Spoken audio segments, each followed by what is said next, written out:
안녕하세요. 저는 30대 중반 기혼 여성입니다.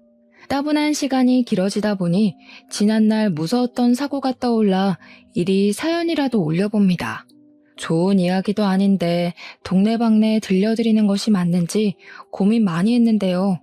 가슴이 터질 것처럼 힘들었던 그때 기억은 제게 여전히 슬픈 상처지만 절대 잊어선 안 되는 흉터와도 같기에 기록하고 싶다는 생각이 들었어요. 제게 있었던 끔찍한 경험을 들려드릴 테니 시간 나시면 꼭 응원 한 말씀도 부탁드립니다. 저희 시부모님 얘기를 좀 해볼게요. 결혼하기 전 저희 시부모님은 그리 살가운 분들이 아니셨어요. 그러나 딱히 불편할 만큼 사람을 기분 나쁘게 하던 분들도 아니셨습니다. 그저 평범하게 불편했을 정도였다고 생각했어요. 그 정도는 새로운 가정에서 적응해야 될 저의 업무라고 봤기에 별 상관없었어요. 저랑 남편은 합가가 아닌 분가로 시작해서 결혼하고 나면 고부 갈등이 있더라도 마음의 여유를 갖고 잘 극복할 수 있을 거라 생각했죠. 일단 남편이 먼저 제가 신경 쓰지 않아도 우리 처가댁에 잘해줘서 저 또한 시댁에 잘해주고 싶었던 마음이 컸습니다. 이런 힘찬 마음이면 시부모님의 환심을 쉽게 살 수 있겠다고도 자부했었어요. 근데 아무래도 제가 결혼이 처음이라 그랬나 봐요. 그저 저 혼자서만 잘하고 노력하면 모든 관계가 깔끔할 거라고 생각해버렸지 뭐예요. 결혼이란 건 사람 대 사람으로 이루어져서 그렇게만 잘 지내면 되는 문제인 줄로만 알았는데 소문대로 집안 문제가 정말 제 결혼 생활을 이렇게나 극한으로 몰고 갈 줄은 몰랐습니다. 시댁에 잘하기로 마음먹었던 저는 결혼한 지 얼마 되지 않고부터 시댁과 삐걱거리는 일이 생겨버렸는데요. 그 원인은 바로 저희 엄마 문제 때문이었어요. 저희 엄마는 제가 학창시절일 때부터 심장이 안 좋으셨습니다. 그래서 제가 수능을 쳤을 때도 수술하느라 마중을 못 나오시고 사경을 헤맸던 적이 있었죠. 그 뒤로 저는 엄마한테서 눈을 떼지 못하는 딸이 되었고 엄마한테서 병원은 때려야 뗄 수 없는 존재가 되어버렸어요. 심장병이란 것이 정말 종잡을 수 없는 병이더라고요. 괜찮은 줄 알았다가도 한순간에 잘못될 수 있다는 걸 저도 한두 살 나이가 먹어가면서 알게 되었습니다. 그러면서 더 엄마를 이해하게 되었고 엄마를 자식 돌보듯 챙기게 되었죠. 나이를 먹는 게 좋으면서도 싫었습니다. 나이를 먹으니 제가 생각이 더 깊어지고 엄마를 좀 더 잘 보필할 수 있는 능력이 생기니까 좋았으나 반면 아무래도 엄마 또한 저와 같이 나이가 드니까 건강을 잘 관리해도 갈수록 호전을 바라는 것이 더 어렵더라고요. 저도 그걸 잘 알아서 직장을 다니면서도 자취는 더더욱 한 적이 없었습니다. 엄마가 주기적으로 병원을 다니는데 그때마다 병원에 연차를 내어 무조건 같이 방문했었어요. 아빠도 안 계시는 마당에 제가 죽을 때까지 엄마를 모시고 챙길 생각이었죠. 근데 예상치 못하게 제가 결혼하고 싶은 사람이 생기면서 고민 많이 했었어요. 엄마가 신경 쓰여서 엄마랑 남편한테 다 말 못하고 혼자 끙끙 앓았는데 고맙게도 남편이 그런 제 마음을 다 눈치채 줬더라고요. 남편은 제게 결혼식을 올리는 것보다 마음이 함께인 것이 좋다고 당시 저를 기다려 주었습니다. 제가 결혼할 마음의 준비가 될 동안 남편이 저보다 엄마를 더 챙겨주었는데요. 엄마가 병원 가는 날까지 미리 자기 일정에 표시해서 저한테 연락해왔어요. 그때마다 남편도 연차를 내 병원까지 마스코트 해줬습니다. 그렇게 몇 날 며칠을 보낸 뒤에야 제가 어느덧 남편한테 큰 의지를 하고 있단 걸 알았고 안심해서 결혼을 하게 된 거였어요. 바보 같게도 저는 엄마 문제로 겪는 고비는 그게 끝인 줄 알았네요. 하지만 결혼하고 닥쳐온 시댁 첫 제사로 인해서 제게 친정으로 닥쳐올 시련은 시작조차 되지 않았다는 걸 뒤늦게 알아버렸습니다. 시댁 제사가 있는 한 달 전, 시댁에 갔는데 시모가 먼저 제사를 언급하시더라고요. 저는 그때 시댁 제사 이야기 자체를 처음 들었기 때문에 그때만 해도 제사 날짜를 전혀 모르고 있었어요. 그래서 문제는 제사를 한다는 것이 아닙니다. 시모가 말한 제삿날이 우리 엄마가 병원을 가야 하는 날이랑 겹친다는 거예요. 무척 당황스러웠어요. 저희 엄마는 한번 병원에 가게 되면 치료를 받기 위해 미리 입원을 해야 하거든요. 한 3, 4일 진료 정도 기간이 필요해요. 그래서 저도 그간에 미리 일을 연차내고 엄마 곁에서 간병하기 일쑤였어요. 엄마 혼자 보낼 수 없는 이유는 치료를 받고 나오면 하루간은 정신이 온전치 못해서 곁에 사람이 무조건 필요합니다. 엄마가 간병을 불편해하기도 하고 저 또한 엄마를 모르는 사람 손에 맡기는 것이 싫어서 몇 년을 이렇게 지내왔어요. 당황으로 입이 묶여 선뜻 대답을 못했던 저는 시모에게 최대한 양해를 구해야 했어요. 이 난감한 상황을 어찌 잘 설명하면 좋을까 고민하던 찰나 남편이 먼저 시모에게 대답을 했는데요. 근데 남편이 말하는 걸 들어보니 남편도 제사 얘기를 자기한테 하는 시모를 당황스럽게 보더라고요. 무슨 소리라는 거야, 제사라니. 원래 제사는 형네가 했잖아.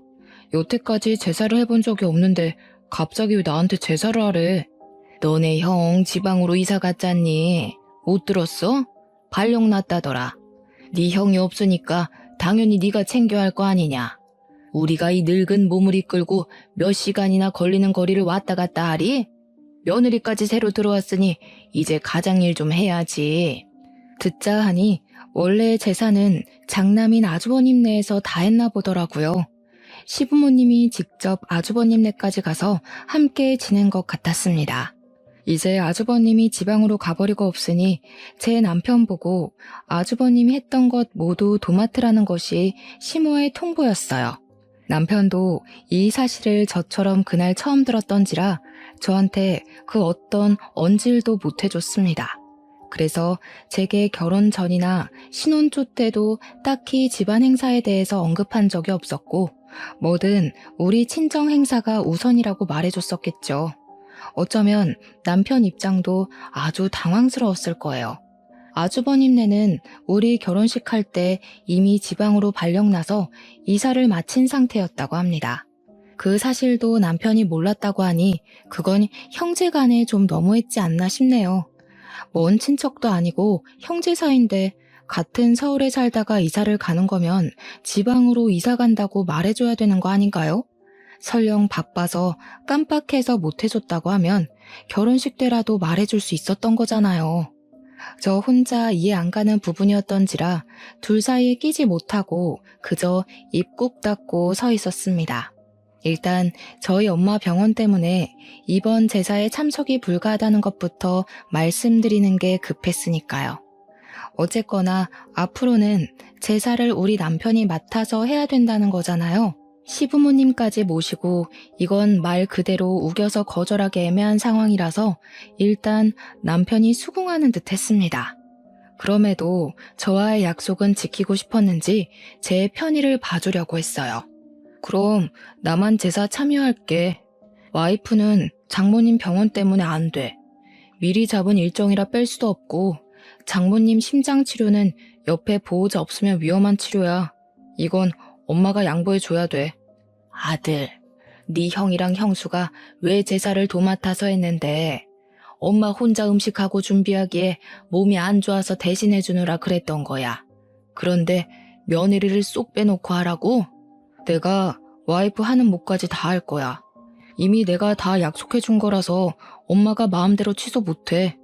더 이상 참견 말고 제사는 와이프 없이 하는 걸로 하자. 남편의 단호한 말이 이어지자 시모가 이번에는 대답을 안 했습니다. 그것이 괜히 눈치가 보여서 시모를 한번 쳐다봤어요.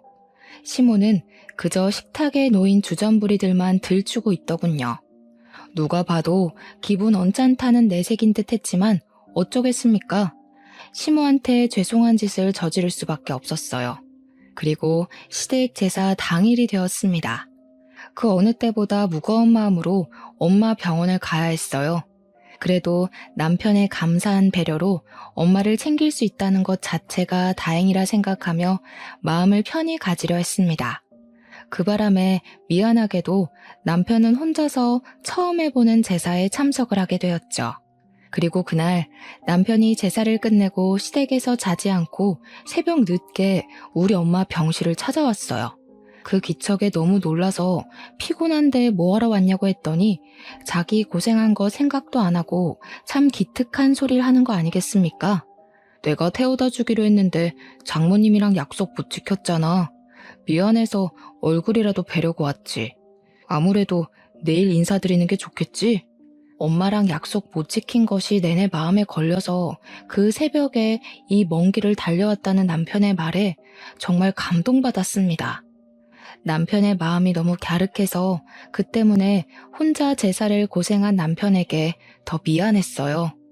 안타깝지만 자고 있는 엄마를 깨울 수는 없었기 때문에 인사는 못하고 병원 가까운 곳에 제가 잡아둔 숙소로 가서 남편을 재운 뒤에 다시 병실을 찾았어요. 엄마도 사위가 아침 일찍 반겨주니까 좋아하더라고요. 남편은 뭐가 그리도 미안한지 엄마 얼굴을 보자마자 5분째 죄송하다는 말만 늘어놓고 있었습니다. 그런데 그때였어요. 남편이 이제 좀 엉덩이를 붙였는데 시모한테 전화가 온 겁니다. 결국 남편은 다시 자리에서 일어났고 잠깐 저희한테 양해를 구해 그 자리에서 통화를 받았어요. 그리곤 저희 모두가 그 자리에서 깜짝 놀랄 소식을 들었죠. 너 지금 어디냐? 네 엄마 아침에 쓰레기 버리러 나가다가 다리 힘 풀려서 계단에 굴렀다. 방금 수술하러 들어갔거든. 급한 일 있는 거 아니면 여기로 좀 올 수 있겠어? 시부 말로는 시모가 제사 때문에 안 하던 고생을 무리하게 해서 탈이 났는지 새벽 내내 다리가 아파서 잠도 제대로 못 잤다고 합니다. 그게 아침 대바람부터 그 사고를 낸 거라고 했고요. 그래서 상황은 급하게 다리 수술하러 응급실에 실려간 상태라고 하네요. 마침 병실이 조용해서 저랑 친정 엄마까지 듣고 있었던 터라 저희까지 놀랐어요. 결국 남편은 다시 시댁으로 가야 했습니다. 남편은 저희 엄마한테 면목없어 하면서 이미 끝냈던 사과를 또 하기 시작했어요. 엄마는 괜찮다면서 시모 걱정을 했고 가만히 서 있는 저를 보고도 같이 가보라고 권유를 했습니다. 엄마 두고 어떻게 가? 그래도 내일까지는 내가 있어줘야지. 엄마 지금 혼자서 화장실 가는 것도 어렵잖아. 정신만 돌아오면 다 된 거지 뭘. 여기 지나다니는 보호사 선생님이나 간호사 선생님 불러서 좀 도와달라고 하면 돼. 옆에 보호자분들한테 도와달라고 하거나. 엄만 이제 알아서 할 수 있으니까 네 시어머니나 가서 챙겨드려. 수술한다는데 아들이랑 며느리가 옆에 있어줘야지. 계속해서 곤란해하고 있는 저를 보면서 엄마는 하루 뒤면 태어날 건데 뭐가 그리 걱정이냐고 전화 꼬박꼬박 해줄 테니까 빨리 가보라고 했습니다. 원래 수술 끝나고 식구들이 같이 있어줘야 기운 빨리 차리는 법이라고 말이죠. 할 수 없이 저도 남편이랑 같이 시모가 있다는 병원으로 달려가야 했어요. 우리가 도착하니 시모는 이미 수술을 다 끝내고 다리에 철심을 박은 채로 병실에 누워 있었습니다. 이왕이면 엄마 말대로 수술 전에 도착하고 싶었는데 그게 좀 아쉬웠어요. 그래도 시모가 누워서 눈덩이에 팔을 올리고 있는 것 보니 수면 마취는 깬 지 얼마 안 된 것 같아 보이더라고요. 저는 걱정되는 마음에 시모에게 냉큼 다가가 시모의 손을 잡았습니다. 어머님 작은 며느리 왔어요. 다리는 좀 괜찮으세요? 소식 듣고 얼마나 놀랐는지 몰라요. 어쩌다가 넘어지셨어요. 저는 정말 걱정이 되어서 진심으로 물었습니다. 그런데 당황스럽게도 시모가 제게서 고개를 돌려버리더군요. 그때 시부가 대신해서 제게 대답해 주시더라고요. 그 대답은 그냥 지난날 시모가 했던 답과 같은 맥락이었어요.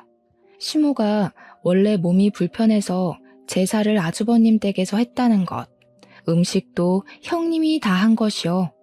그런데 오랜만에 시모가 형님이 해야 할 몫을 모두 다 했더니 탈이 난 것 같다고 하는 겁니다. 남편이 최선을 다해서 시모를 도와준다고 했지만 아무래도 요리를 못하는 남자이다 보니까 시모 입장에서는 일손이 부족했나 보더라고요. 근데 착각인 건지 왠지 말씀하시는 게 마치 제 탓 때문에 시모가 이렇게 다쳤다는 걸로 들렸어요. 그건 저만 그렇게 느낀 것 아닌 듯 했습니다. 누가 아침부터 쓰레기를 버리러 가래? 새벽 내내 다리 아팠다면서 굳이 그 무거운 쓰레기를 왜 또 들고 나가서 사서 고생해. 지금 아빠 말하는 거 꼭 내 와이프가 제사 안 도와줘서 엄마가 이렇게 됐다는 걸로 들린다? 엄마 다친 건 그냥 사고야. 괜히 말도 안 되는 걸로 트집 잡을 생각하지 마. 남편이 제 편을 들어주어 속이 갑갑하진 않았지만 왠지 모르게 상황은 더 나빠지는 것 같았어요. 시모는 한숨까지 쉬면서 저를 꼴보기 싫어했습니다. 그렇게 정막만 가득한 가운데 얼마 지나지 않아서 나중엔 오랜만에 보는 아주버님 댁까지 지방에서 올라왔어요. 시모 다쳤다니까 지방에서 냉큼 올라온 듯 했습니다. 시모는 내리 창밖만 보고 있던 고개를 돌려서 형님과 아주버님을 마주했는데요. 저랑 남편이 왔을 때는 눈도 안 마주치더니 조금 섭섭하더라고요. 물론 제가 미운 털 박히게 행동해서 남편까지 밉보이게 만들었겠지만 어떻게 저 하나 때문에 자기 둘째 아들한테 마저 삐치는 건지 모르겠더군요. 이미 그것만으로도 시모의 속없는 이중 면모가 잘 보였는데요. 시모는 자기 편이 수두룩해지자 용기가 치솟았는지 갑자기 입이 살아서는 제가 같은 공간에 있는데도 서슴없이 공격적인 말을 내뱉더라고요. 내 살다 이런 경우는 처음 본다. 어떻게 시댁 제사가 뒷전일 수가 있어? 하늘이 두 쪽 나도 시댁 제사는 며느리한테 제일 우선이어야 되는 거야. 나 때는 그랬다고. 어디 남의 집 전통 말아먹을 일 있나? 그네야, 내가 앞으로 너 없이 제명에 살까 싶다. 저 들으라고 하는 소리가 분명한데도 시모는 제게 눈길 한번 던져주지 않았습니다. 그제야 저는 시모가 어떤 사람인지 좀 더 명확하게 윤곽이 잡히더라고요. 결혼 초에는 그저 시모가 저를 어색해해서 대면대면하는 거라 생각했는데 알고 보니 그게 아니라 애초에 저랑은 굳이 살갑게 지낼 관계가 아니니 선을 그었던 것 같습니다. 막 도착한 형님은 마치 보란 듯이 시모와의 친분을 더 과시했어요. 꼭 직장을 가면 텃세 부리는 사람들 있잖아요. 형님을 보면서 그런 기분을 느꼈습니다. 시모를 걱정하는 형님 멘트에서 은근히 저를 질책하는 내용도 있었거든요. 아니나 다를까 형님이 제게 기어이 한마디를 하고 싶었나 봐요. 제가 반응 없이 가만히 있자 시모를 내버려 두고서 저를 획 돌아보더라고요. 동서, 결혼한 지 얼마나 됐다고 시댁 어른을 이런 식으로 모셔? 아무리 젊은 사람이라 해도 그렇지 30대면 그렇게 생각 없을 나이도 아니면서 어머님을 이렇게까지 다치게 해? 제정신이야? 이봐요 형수, 우리 엄마는 혼자 계단 내려가다가 구른 거예요. 뭘 제대로 알고 말을 뱉어요. 잘 알지도 못하면서 누구한테 제정신이라는 거예요? 제 와이프한테 말이 너무 무례한 거 아닙니까? 네, 도련님. 저런 애들한테는 좀 무례하게 굴어야 말귀를 알아듣거든요. 오냐오냐 해주면 머리 끝까지 기어올라서 나중엔 어머님 온몸이 남아나지 않을 거라고요. 그때 돼서 이혼한 애 만에 집안 뒤집지 마시고 지금부터 와이프 교육 똑바로 시키세요. 형님은 시댁 사람들 사이에서 큰 소리 떵떵 치며 시댁 편을 들었습니다. 보니까 시모가 왜 아주버님 댁이 오자마자 하소연했는지 알겠더라고요. 형님이 나서서 속 시원하게 자기 편을 들어줄 줄 알았던 거겠죠. 식구들이 시모 다친 것을 다 제 탓으로 몰아가자 그 상황에서 가장 화난 것은 남편이었습니다. 남편은 자기 식구라고 숨기는 것 없이 솔직한 심정을 토로했어요. 다들 너무하네. 우리 집도 시가 집안이다 이거야? 이러려고 우리 부른 거야? 숨이 막힌다. 멀쩡하게 눈 뜬 거 봤으니까 갈게. 남편은 식구들에게 크게 실망했다는 표현을 표출하고서 저를 데리고 병원을 빠져나왔습니다. 그렇게 밖으로 나온 남편은 시댁 식구들을 대신해서 저한테 사과했어요. 그게 어디 남편이 잘못한 일인가요? 남편 탓 아닌 걸 알아서 남편한테 화나진 않았어요. 아까까진 시댁 식구들한테 짜증이 났지만 막상 나오니까 그 짜증이 또 그리 길게 가지도 않았어요. 그건 아마 제 기분이 극에 치닫기 전에 남편이 자꾸 알아서 다 해결해줬기 때문이 아닌가 싶습니다. 이후에는 그냥 고민 많이 되었어요. 남편 말로는 시댁 제사가 4달 뒤에 또 있다고 했거든요. 그걸로 남편도 걱정이 많은 것 같더라고요. 시모가 그때 우리 집에 와서 제사를 지낸다고 그랬대요.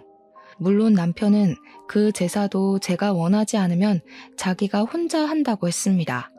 솔직히 저희 엄마 사정 이해 못해주는 시댁 제사 따위 신경 써주고 싶지 않은데 남편 집안이니까 아예 무시할 순 없는 노릇이었어요.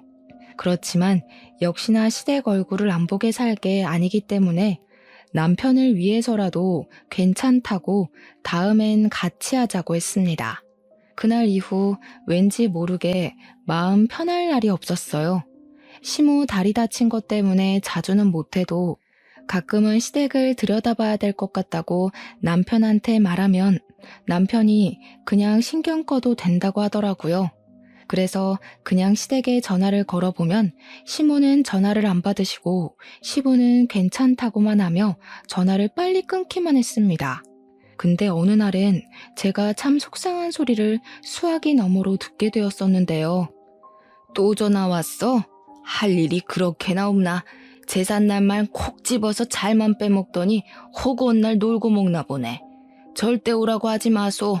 깨우면 귀찮아지니까. 시부가 급히 전화를 마무리하고 끊었지만 제가 다 들어버린 내용이었죠. 그 뒤로는 시댁에 전화를 넣지 않았어요. 시모가 저를 뒷담하는 어투가 아주 익숙하게 들렸거든요. 싫다는데 더 이상 챙겨드려봤자 뭐 하겠습니까? 남편이 저희 엄마 잘 챙겨주니까 저도 그러려고 했던 것뿐인데 그때부터 그냥 남편 말대로 시댁에 신경을 끄기로 했어요. 그리고 마음 무겁게 시간만 보냈고 어느 날 저는 세상에서 가장 힘든 시간을 겪었습니다. 엄마랑 평소처럼 통화를 하던 날이었어요. 엄마 심장 기능에 문제가 생겼는지 전화하는 도중 엄마가 갑자기 쓰러진 겁니다. 그때 제 정신도 바로 나가버렸던 걸로 기억해요. 무슨 정신으로 119에 신고를 했는지 잘 모르겠어요. 어떻게 신고를 하고서 저는 엄마랑 매일 다녔던 병원으로 바로 출근했습니다. 갔더니 엄마는 미리 도착해서 긴급조치 수술에 들어가 있었어요. 그 모습 보자마자 다리에 힘이 풀려서 엄마를 부르며 울부짖었습니다. 간호사 선생님들이 제 얼굴을 익히 알고 계셔서 저를 잘 달래주었기에 2달이 버티고 서 있을 수 있었네요. 그래도 미리 좀 진정하는 덕에 수술 마치고 나온 의사가 하는 말을 제대로 경청할 수 있었습니다. 의사가 하는 말이 엄마가 과거에 심장 수술했던 부분에 문제가 생겨서 심장을 재수술 진행해야 될 것 같다고 하더라고요. 근데 상태가 위급하대요. 날짜를 빨리 잡아야 할 정도로 생명에 치명적이라는 겁니다. 그 소리를 듣는데 겨우 진정한 심장이 다시 뛰기 시작했어요. 엄마가 아직 무사한데도 엄마 손을 놓쳐버릴 것 같이 왜 그렇게 조마조마한지 모르겠더라고요. 저는 의사 선생님이랑 최대한 일정을 조정해서 가장 빠른 날로 수술을 잡았습니다. 제 개인적인 스케줄과 회사 스케줄? 그건 다 조정할 수 있었어요. 의사 선생님도 저와 저희 엄마를 오랫동안 봐주신 분이라서 최대한 편의를 봐주셨죠. 모든 게 문제없이 잘 진행되어 엄마만 무사하면 될 일이었는데 하필 생각지도 못한 장애물에 또 걸리고 말았습니다. 말도 안 되게 연 4회 있는 시댁 제사랑 한 번 더 겹쳐 걸린 것 아니겠습니까? 그 사실이 무척 마음에 걸렸고 찝찝했지만 그렇다고 엄마 수술날을 미룰 순 없었어요. 저는 번복 없이 정해진 날로 밀어붙였습니다. 시댁 식구들과 화합하는 것보다 엄마를 살리는 게 먼저라고 생각하거든요. 남편한테는 너무 미안했어요. 다음 제사 때는 꼭 도와주겠다고 약속했었거든요. 그런데 이미 저 혼자 판을 다 벌려놓고 남편에게 통보한 셈이잖아요. 저는 그날 남편에게 면목 없어서 한참을 사과했습니다. 근데 이 착한 남편은 정말 고맙게도 제 의사를 더 존중해 주더군요. 자기였어도 당연히 그랬을 선택이라면서요. 아니, 그건 선택이 아니라 그랬어야만 하는 필수였다고 말이죠. 덕분에 저는 또 한 번 마음을 놓을 수 있었습니다. 하지만 역시나 남편과 시댁의 반응은 천차만별이었어요. 이 이야기가 시모한테 들어갔더니 또 난리가 날 수밖에 없었습니다. 첫 번째 제사는 경고로 넘어갔는데 두 번째까지 제가 제사에 불참하게 생기니 시모가 일부러 그러는 거 아니냐면서 남편한테 따지는 걸 남편이 통화하고 있을 때 같이 듣게 되었어요. 그년 옆에 있니? 당장 바꿔봐라. 어디서 새파랗게 어린 년이 어른을 속여 먹으려고 해. 내가 분명 저 때문에 개고생해서 다리 분질러졌다고 했냐 안 했냐. 두 눈으로 똑똑히 보고도 또 제사 빼먹는단 소리가 나와? 이건 그냥 시애미를 물로 보는 것 아니냐? 그런 거 아니라고. 지금 제사가 문제야. 당연히 와이프한테는 장모님이 먼저지. 장모님 지금 하루 이틀 하고 계신다고. 엄마는 사돈으로서 걱정도 안 돼. 장모님 위해서 기도해도 모자랄 판에 어떻게 죽은 사람 들먹이면서 제사를 지내라 말아야. 어머머, 얘 말하는 거 봐. 그 죽은 사람들 때문에 지금 네가 살고 있는 거야. 야, 이 둔치야. 너도 속고 있는 거라고. 그년이 집안일 하기 싫으니까 괜히 핑계대면서 사기치고 있는 거잖아. 답답해서 직접 확인시켜줘야지 안 되겠네. 거기 어디야? 남편은 시모 태도에 짜증이 났는지 대답하길 멈추고 무작정 전화를 끊어버렸습니다. 그 뒤로 오는 연락도 깡그리 무시했어요. 혹시 화가 나서 집으로 찾아오는 건 아닐까 싶었지만 시모 다리가 불편해서인지 다행히도 집에 쳐들어오는 불상사는 일어나지 않았어요. 그렇게 흐른 시간은 제사 당일까지 쭉 이어졌습니다. 남편은 끝까지 시댁의 연락을 무시했고 저는 남편에 의해 시댁의 연락처가 차단되어 버렸죠. 그리고 우리 엄마 수술날 남편은 같이 휴가를 내 제 곁에서 우리 엄마 수술할 때까지 함께 해줬어요. 제사 때문에 가봐야 할 텐데도 수술 끝날 때까지 기다리려고 하더라고요. 당신 제사 준비하러 안 가? 시장은 오후 일찍 문 닫을 텐데 갈 때 어머님도 모시고 가야 하잖아. 필요 없어. 이미 인터넷으로 음식 주문해놨어. 나중에 저녁에 갖다 준다네. 아빠한테 제사 지내기 1시간 전에 오라고 문자만 했더니 알겠다고 하셨어. 남편은 생각보다 제사를 손쉽게 준비 맞춰 놓은 것 같았어요. 한 번의 실수를 겪고 나서 두 번의 사고를 치르지 않기 위해 생각을 많이 한 모양입니다. 그 과정에서 제 생각도 조금은 들어간 것 같아서 더 고마웠네요. 덕분에 저는 홀로 있었으면 더 무서웠을 공백 시간을 남편과 함께 하면서 조금 마음 놓고 기다릴 수 있었어요. 남편은 엄마 수술이 무사히 끝나고 병실로 이동하는 것까지도 동행해 주었습니다.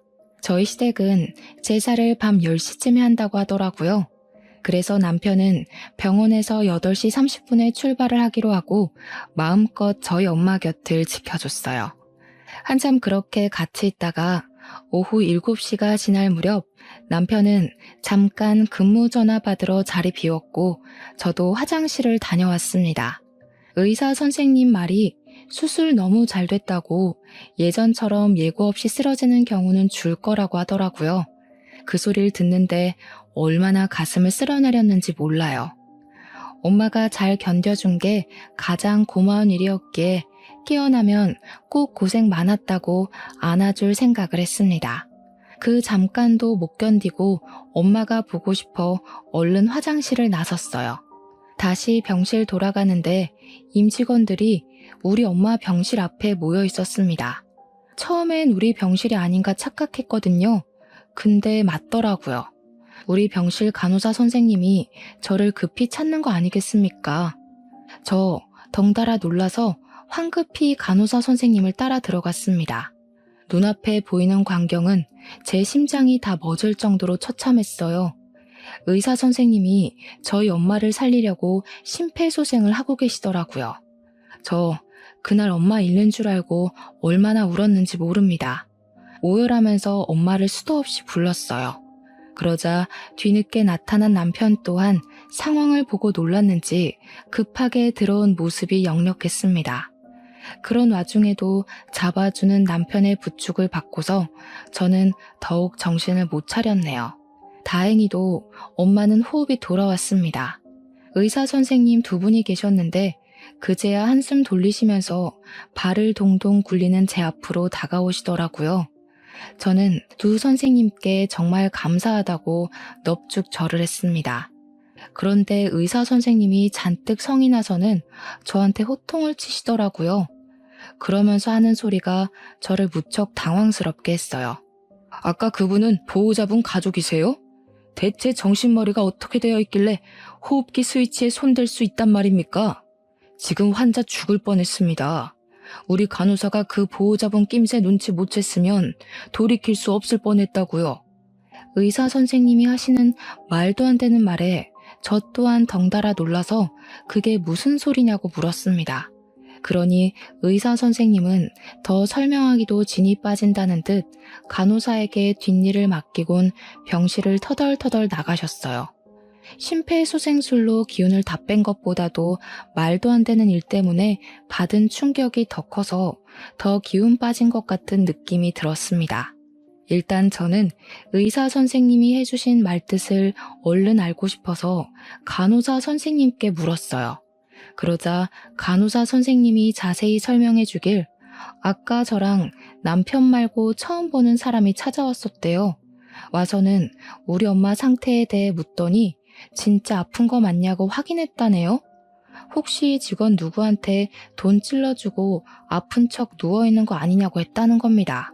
그래서 간호사가 그 사람을 이상하게 쳐다봤는데 됐다면서 병실로 가버렸다고 해요. 뭔가 수상쩍잖아요. 때문에 간호사가 뒤늦게 가서 확인했더니 글쎄 그 사람이 우리 엄마 호흡기 장치를 끄고 있었다는 거 아니겠습니까? 사실을 알고 얼마나 간이 철렁했는지 모릅니다. 근데 그 소리를 들으니까 문득 바로 떠오르는 사람이 있더라고요. 바로 시모였죠. 시모가 남편한테 내가 일하기 싫어서 우리 엄마 아프다고 거짓말하는 거 아니냐고 했던 말이 떠오르더라고요. 저는 더 생각하고 싶지도 않고 당장 찾아 나서고 싶었어요. 그래서 간호사 선생님한테 우리 엄마를 좀 부탁하고 병원을 뛰쳐나왔습니다. 남편도 바로 제 뒤를 따라왔죠. 불과 좀 전에 있었던 사고였기 때문에 분명 일을 벌인 사람이 멀리 못 갔을 거라 생각했습니다. 아니나 다를까 우리가 건물 나오자마자 병원 밖으로 빠져나가는 익숙한 차가 하나 발견되었어요. 그건 다름 아닌 아주버님 차였죠. 그것 또한 기가 막히더라고요. 아주버님 차를 여기서 보게 될 줄은 몰랐거든요. 시모가 아니라 아주버님이랑 형님 짓이었구나 라는 것을 그때 알아차렸어요. 그들 짓이 아니고서야 그들이 굳이 지방 사는데 우리 엄마 병원까지 올 일이 없지 않겠습니까? 저희 엄마 병원이 서울 한복판에 있는 유명한 병원도 아닌걸요. 아마 시모가 뒤에서 형님을 조종했겠죠. 자기 몸이 불편하니까 괘씸한 부탁으로 우리 엄마를 해코지 하려고 했겠죠. 어떻게 사람이 다 죽어가는 상대를 두고 그런 짓을 벌일 수가 있는지 도무지 용서할 수가 없었어요. 저는 남편 차를 타고서 아주버님 차 뒤를 따라 붙었습니다. 그들이 당연히 시댁으로 향할 거라고 생각했어요. 그런데 여기서 1차로 당황했던 게 뭐냐면요. 생전 처음 보는 동네로 들어섰다는 겁니다. 그때부터 남편이랑 아주버님 차를 놓친 게 아닌가 싶어 열심히 눈으로 쫓으면 아주버님 차는 여전히 저희를 앞장서고 있었어요. 결국엔 낯선 아파트 건물까지 들어가서야 차가 멈추게 되었죠. 여기서 끝이 아니었습니다. 2차로 당황했던 건 그 차 안의 주인공들 때문이었어요. 아주버님이랑 형님까진 예상했었는데 시부랑 시모까지 타고 있는 줄은 몰랐거든요. 그러니까 우리 엄마 병원을 다녀간 사람이 무려 4명이라는 겁니다. 우리 엄마를 죽일 뻔한 짓을 한 사람도 그 짓을 알고 있는 사람도 4명이라는 거예요. 그렇게 일을 저질러 놓고는 이 어딘지 모를 동네로 불이 나게 도망을 온 거 아닙니까? 이래놓고 제가 몰랐다면 넷이서 입 맞춰 끝까지 발뺌했겠네요. 생각만 해도 너무 어이가 없고 치가 떨려서 당장 쫓아가 따질 생각으로 차에서 내렸습니다. 그들은 저희가 내린 줄도 모르는지 서로 실랑이 벌이느라 바빴어요. 나 정말 아직도 심장 뛰는 것 좀 보세요.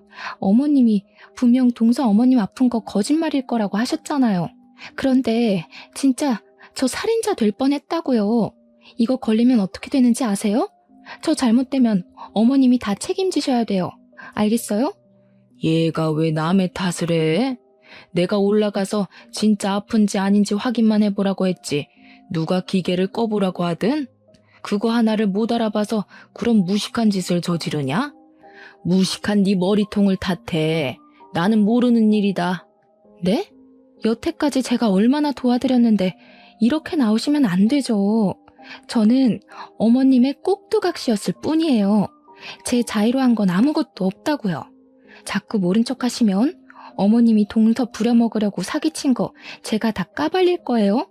까발려? 그래, 가서 까발려라. 그러는 넌 뭐 다를 줄 아냐? 너도 동서 생겼다고 일하기 싫어서 꾀부린 건 마찬가지 아니야? 지방 갔다고 거짓말해서 이런 데 숨어 살 정도로 일하기 싫다는 년이 누군데? 네가 그러고도 맏며느리야? 어휴, 집안에 맏며느리란 년이 이렇게 꼴통이어서야. 동네가 시끄럽도록 쩌렁쩌렁 소리를 지르는 그들의 대화를 듣고서 저는 제자리에 서서 꼼짝도 할 수 없었습니다. 저라고 며느리로서 시댁에 잘한 것 하나도 없긴 하지만 그렇다고 시댁에서 저를 이런 식으로 매도하려고 수쓰고 있는 줄은 꿈에도 몰랐어요. 소란스러운 와중에 유독 제 눈에 들어오는 것이 또 하나 있었는데요. 이것 또한 아주 우습습니다. 시모는 다리 수술 말이에요.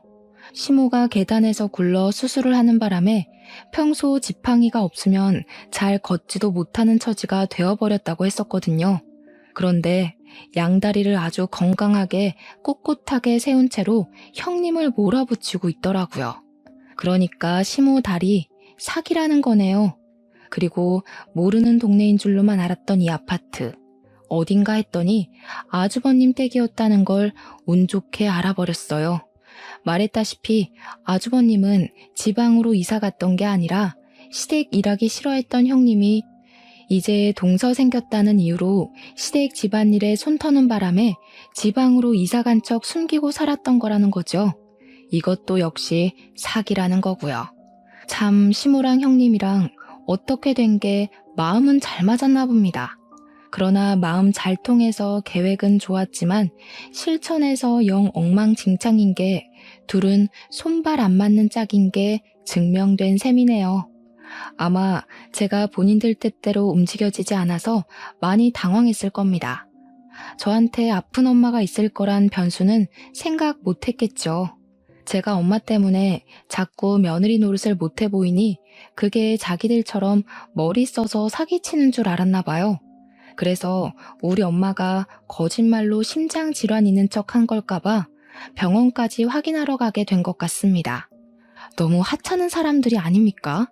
고작 그딴 의심 때문에 우리 엄마가 죽을 뻔했다는 사실이 너무 어이가 없고 화가 나서 눈물이 다 나는 겁니다.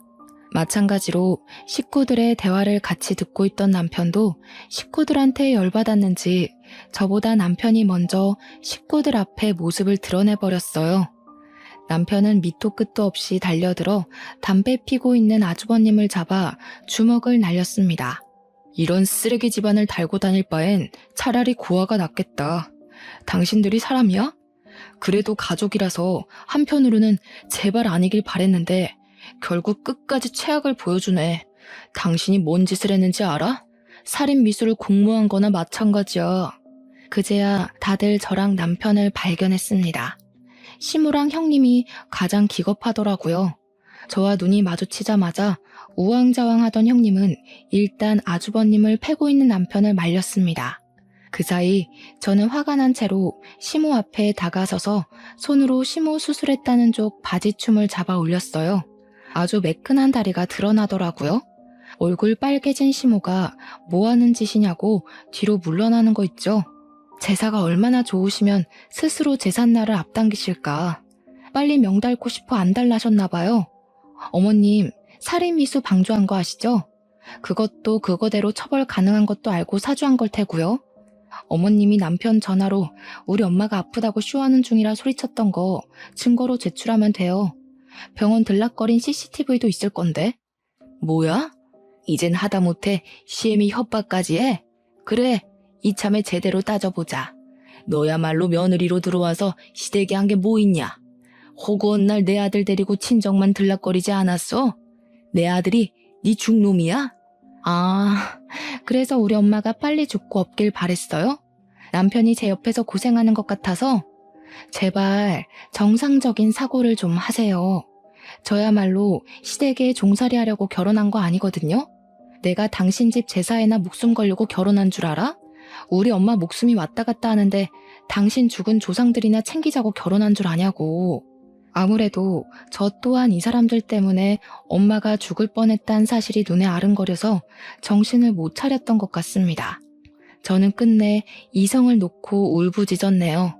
그런 와중에도 시무는 제가 반말 찍찍 내뱉는다면서 제 버르장머리 고쳐놓겠다며 제 머리채 잡고 말았어요. 그 꼴을 남편이 나서서 말려주려고 한순간이었습니다. 갑자기 시부가 먼저 나서서 말려주더라고요. 시부는 시무를 떼어내 밀치면서 제발 이제 그만 좀 하자고 지긋지긋하다며 소리를 질렀어요. 그리곤 그간 죄책감 들었던 건지 시부가 모조리 고백하기 시작했는데요. 미안하다 새아가. 네 시애미 사실 계단 구른 적 없어. 다리 수술은 나이 들고 무릎 연골 달아서 수술한 거야. 네가 제사 빼먹은 거 괘씸하다고 이 사람이 일부러 그렇게 꾸며서 네 죄책감 유발하려고 했었다. 시부는 시모가 그러라고 시키니까 일단은 그렇게 했는데 속이는 내내 제게 마음이 불편했다고 했습니다. 참다 말할 타이밍만 보고 있었는데 사람 목숨까지 위협하는 시모랑 형님을 보면서 그건 좀 아닌 것 같아서 결국 시부가 실토하는 것이랬어요. 시부는 손수 증인이 되어서 제가 당시 현장에서 알 수 없었던 사실까지 다 말해주었습니다. 우리 엄마 병원 주소를 알아낸 건 아주버님이 몰래 우리 남편 차 내비게이션을 뒤져서 주소 빼내갔다는 것도 말해줬고 그걸 사주한 것 역시 시무라는 것도 알려주었죠. 저는 그 자리에서 더는 시무를 모시고 살기 싫어서 이혼하길 택했습니다. 근데 남편에게 미안하다고 이혼하자고 얘기를 하려는 순간 시부가 저를 막았어요. 시부가 먼저 시무한테 이혼 통보를 하는 거 아니겠습니까? 저 당황해서 한 발 물러나고 말았습니다. 이혼이라니? 여보 왜 이래? 당신이랑 내가 무슨 문제가 있다고 이혼을 해? 우리 둘 사이에만 문제 있어야 이혼을 해? 내가 당신이랑 같이 못 살겠어도 이혼은 할 수 있는 거야. 이혼 소송이 왜 있겠어? 난 사람 생명 함부로 생각하는 사람이랑 한 이불 덮고 못 자. 섬뜩해. 시부는 시무를 이혼 합의가 아닌 소송으로 처리해버렸습니다. 그제야 시모가 시부한테 매달리며 사과하고 난리를 부렸어요. 그 와중에 형님은 아주버님한테 어떻게 좀 해보라고 애원했죠. 저는 그런 형님한테 한마디 던져줬어요. 형님, 만날 거면 능력 좋고 개념 똑바로 박힌 남자를 만나지 그랬어요. 어쩌다가 저런 팔푼이를 만났대? 형님이 천박한 짓 저질러도 편을 한번 안 들어주잖아요. 하긴 형님 하는 꼴이 팔푼이밖에 못 만날 것 같네요. 자존심은 있는 건지 아주버님이랑 형님이 저한테 달려들려고 하자 그걸 남편이 나서서 막아줬어요. 아주버님은 남편이 막았지만 남편이 차마 못 막아줬거든요. 그래서 남편이 저를 걱정했는데 여자가 한이 맺히면 5, 6월에도 서리가 내린다고 형님 때문에 너무 화가 나서 제 손이 알아서 주체를 못하더라고요. 다가오는 형님에게 그만 손바닥을 날렸지 뭐예요? 나자빠진 형님을 두고 저는 그대로 돌아섰습니다. 마침 경찰차가 들어오더라고요. 남편이 뒷정리를 해주고 저는 남편 차 안에서 병원에 전화하며 엄마의 상태를 묻기 바빴네요. 시부 덕분에 저는 남편과는 이혼하는 불상사는 면했어요. 남편 같은 좋은 남자와 이혼했다면 평생 후회했을 텐데 그거 하나는 다행이라 생각을 해요. 아무튼 그 뒤로 저랑 남편은 시무랑 형님에게 손해배상 청구하고 살인미수 방조죄로 고소했습니다. 당연히 형님은 살인미수로 고소해버렸고요. 형님은 깜빵 안에서 혹시 이혼이라도 당할까봐 아주버님이 면회 갈 때마다 엄청 닥달하는 것 같았어요. 아주버님은 오히려 그것 때문에 지치는 것 같았고요. 그 둘은 서로 그렇게 지치고 망가질 때까지 서로 핥히기만 하다가 결국 이혼했으면 좋겠네요. 저랑 남편은 이전보다 훨씬 더 돈독해졌습니다. 집도 옮겼어요. 남편이 우리 엄마 걱정된다고 근처 아파트로 이사 가자고 하더라고요. 그래서 종종 엄마 집에 가 밥도 얻어먹곤 한답니다. 참, 저희 엄마는 의사 선생님 말씀대로 수술이 잘 돼서 건강하세요. 큰일 날 뻔한 경험을 했지만 다행인 건지 엄마에겐 그 기억이 없습니다. 저랑 남편이 일부러 말을 안 해주기도 했어요. 그냥 별로 좋은 일이 아니니까 시간을 두고서 말해야 할 때가 되면 밝힐까 합니다. 제가 남편에게도 늘 하는 말이 있는데 이 사연이 해피엔딩이라서 정말 다행이라는 말을 계속하고 있어요.